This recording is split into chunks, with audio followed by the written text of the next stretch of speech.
안녕하세요. 자립청년을 위한 성공 가계부 만들기를 진행할 박라입니다. 지난 영상에 이어 연말정산의 개념을 알아봤다면 이번엔 연말정산의 방법과 내용에 대해서 배워보겠습니다. 오늘도 금융복지연구소 박종호 소장님을 모셨습니다. 안녕하세요. 안녕하세요. 올해 연말정산 방법과 내용에 대해서 궁금한 점이 많은데요. 놓치기 쉬운 연말정산 항목들이 있다면 대표적으로 어떤 것들이 있을까요? 네, 지난번 영상에서 연말정산 미리 보기 사이트를 이제 말씀을 드렸었는데, 이것도 사실 요즘에는 국세청에서 놓치기 쉬운 소득공제라든가 세액공제 항목에 대해서 안내를 다 해드리고 있습니다. 사실 대표적인 항목이 중소기업 취업자 소득세 감면제도인데, 근데 이게 내가 다니는 회사가 중소기업인지 아닌지 스스로 이렇게 판단하기가 사실 좀 어렵거든요. 네. 그래서 이러한 부분들도 이제 국세청에서 직접 데이터를 분석을 해가지고 요건을 충족하는데 신청 이력이 없다. 그러면은 이런 분들한테는 직접 안내를 이제 하고 있는 부분이고요. 또 월세를 내고 있다면은 월세를 낸 돈의 15%를 세액공제를 받을 수 있는데, 문제는 이게 내가 직접 신청을 해야 돼요. 왜냐면 국세청에서 얘가 월세 사는지 전세 사는지 아니면 부모님 집에 사는지 알 수가 없으니까. 네. 그래서 신청을 직접 하셔야 된다. 이 월세 세액 공제는 이것도 이제 기억을 해주시면 좋을 것 같고, 또 이렇게 보증금 대출 받으신 분들 많이 계실 텐데, 이러한 경우에는 대출 원리금 상환액의 40%, 1년에 400만 원 한도까지 해서 이것도 마찬가지로 공제가 가능한데, 이러한 부분들도 잘 몰라서 놓치는 분들이 많다고 합니다. 놓치는 부분을 바로잡기 위해서 노력을 해야 되는데요. 자꾸자꾸 변화하는 게 있잖아요. 항상 연말정산 이야기만 나오면 올해 달라지는 것들에 대한 이야기가 뒤따라 나오는 것 같아요. 내용은 알기도 어렵고 안다 해도 좀 꼼꼼히 챙겨보기 어려운데요. 꼭 알아야 한다는 점이 있을까요? 네, 사실 이게 매년 세법이 바뀌어요. 매년 바뀌다 보니까 안 그래도 안 바뀌어도 어려운데 작년이랑 올해랑 또 내용이 달라지다 보면은 이게 평소에 세법에 관심을 가지고 있는 사람들이 아니고서는 사실 이렇게 뉴스 포털 메인에 세법 개정안 이렇게 딱 나오면 이거 클릭해서 보시나요? 대부분 안 보거든요.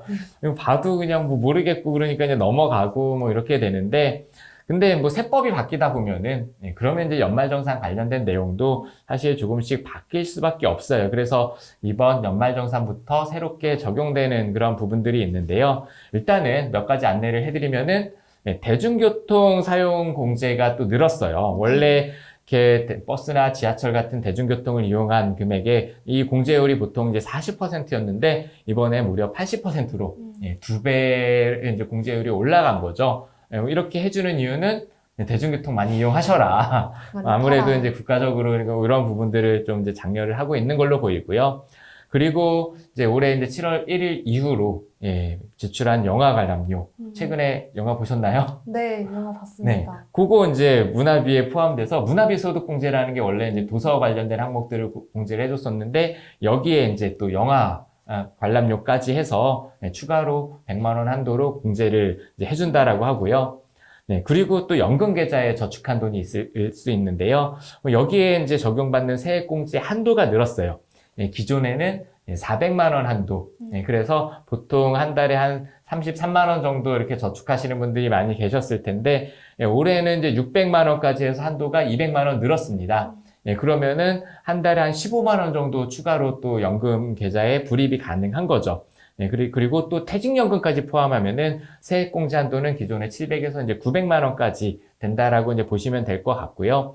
그리고 이제 앞서 이제 월세 세액공제 같은 경우도 내가 신청을 해야 받을 수 있다라고 설명을 드렸었는데 이게 또 대상 주택의 기준 시가가 제한이 있었어요. 그러니까 3억 원 이하의 주택에 사는 분들만 공제를 해드렸던 건데 이게 또 워낙 집값이 많이 올라가다 보니까 그러다 보니까 우리 집은 공제가 안 되네 이런 분들이 많이 계셨을 텐데 이게 또 기준 시가가 3억에서 4억 원으로 높아졌습니다.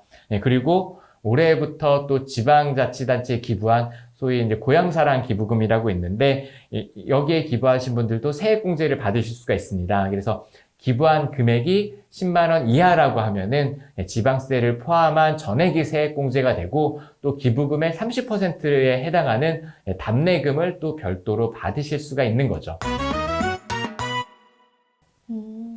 놓치고 넘어갈 법한 이야기도 소장님이 짚어주셔서 참 좋네요. 네. 연말정산과 함께 나오는 이야기가 또 있잖아요. 바로 절세 상품인데요. 네. 당장 세금 혜택을 누릴 수 있다. 뭐 해가 바뀌기 전에 이건 꼭 가입하라 등의 권유하는 이야기가 많은데 이런 절세 혜택이 있는 상품 어떻게 생각하시나요? 네, 이런 이제 대표적인 게 이제 연금저축 같은 상품들인데, 문제는 이런 절세 상품 같은 경우는 보통 이제 납입 기간이 뭐 10년 이상으로 길고, 중간에 또 내가 필요할 때 꺼내 쓸 수 없는 게 단점이거든요. 그러니까 이제 공제 한도가 아까 늘어났다라는 설명을 드렸었는데, 공제 한도를 뭐 600만 원을 채워서 넣으려고 하면은 1년, 한 달에 한 50만 원씩 연금에다가 이제 불입을 해야 되는데, 뭐 그렇게 되면은 문제는 나중에 이제 돈이 필요할 때, 예를 들어서 내가 결혼을 해야 된다거나 아니면은 집을 좀 넓혀서 이사를 가서 보증금을 늘려줘야 된다거나 이럴 때 돈이 없으면은 내가 돈을 여기 계좌에다가 쌓아놓고도 정작 돈이 필요할 땐 대출을 받아서 써야 되는 경우들이 생길 수밖에 없거든요. 네. 그래서 이게 절세 혜택이 있다라고 해서 이 절세 혜택 하나만 보고 금융상품 가입을 이렇게 결정하기보다는 이 상품 나한테 꼭 필요한지, 그리고 앞으로 꾸준히 낼 수 있는지, 소득이 줄어들 수도 있는 거잖아요. 그리고 또 단기적으로 앞으로 한 5, 6년 이내에 목돈 쓸 일이 따로 있진 않은지, 뭐 이러한 부분들을 한 번쯤은 생각을 해보시고 가입에 대한 의사결정을 하시는 게 필요하겠습니다. 본인의 상황을 잘 파악하고 있는 것이 중요하겠네요.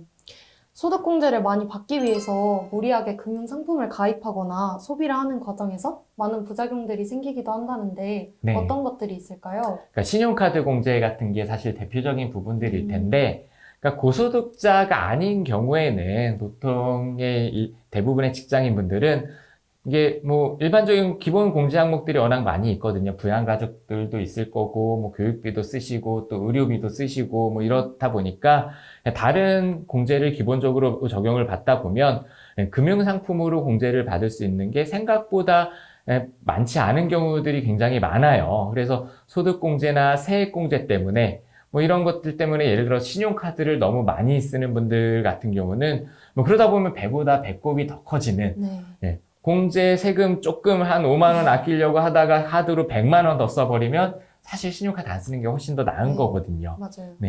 그래서 신용카드를 사용하다 보니까 그래서 이제 지출 관리가 안 돼서 오히려 낭비가 더 커지게 되느니 차라리 카드를 안 쓰고 공제를 안 받는 게 더 나을 수도 있는 게요. 어떤 분은 신용카드를 1년에 1,000만 원 이상 써놓고 정작 카드로 공제받는 금액은 5만 원도 안 되는 이런 경우들도 흔히 볼 수가 있게 되거든요. 그래서 소탐대실하지 말자. 이런 부분들을 연말정산하면서 조금 신경을 써보셨으면 좋겠고, 오히려 특히나 이제 신용카드보다는 체크카드나 현금 영수증을 통한 공제율이 훨씬 더 높다라는 것도 이참에 기억을 해보시고, 그래서 이렇게 연말정산도 좀 더 많이 받고 지출 관리도 좀 더 효율적으로 하는 그런 방향을 생각을 해보셨으면 좋겠습니다. 소탐대실 정말 중요한 키워드인 것 같아요. 네. 오늘 연말정산을 주제로 한 말씀 해주실 수 있으실까요? 그러니까 연말정산 뭐 이래저래 뭐 바뀐 게 많다 보니까 복잡한 게 많아 보이지만 사실 요즘에는 국세청 홈페이지가 잘 돼 있어서 크게 신경 쓸 일이 사실은 생각보다 많지 않아요. 그래서 너무 복잡하게 생각하진 않았으면 좋겠고요. 이게 앞으로 이렇게 연말정산 이게 처음인 분들도 많이 계시겠지만 돈을 버는 한 앞으로 30년이고 40년이고 계속 하셔야 되는 일들입니다. 그래서 처음 시작하실 때 잘 배워 놓으시면 어렵다 생각하지 말고 일단 용어만 익숙해지면 그 다음부터 쉬워지거든요. 그래서 조금 번거롭고 불편하더라도 초기에 1년, 2년은 좀 꼼꼼하게 하시다 보면 그러면은 내년 연말정산부터는 좀 더 쉬워지겠죠. 그래서 이렇게 너무 어렵게 생각하지 마시고 일단 연말정산 미리 보기 사이트 말씀드렸잖아요. 여기 들어가 보셔서 어떤 항목들이 있는지 하나하나 살펴보다 보면 그럼 좀 더 쉽게 연말정산을 해보실 수가 있을 것 같습니다. 이야기 감사합니다.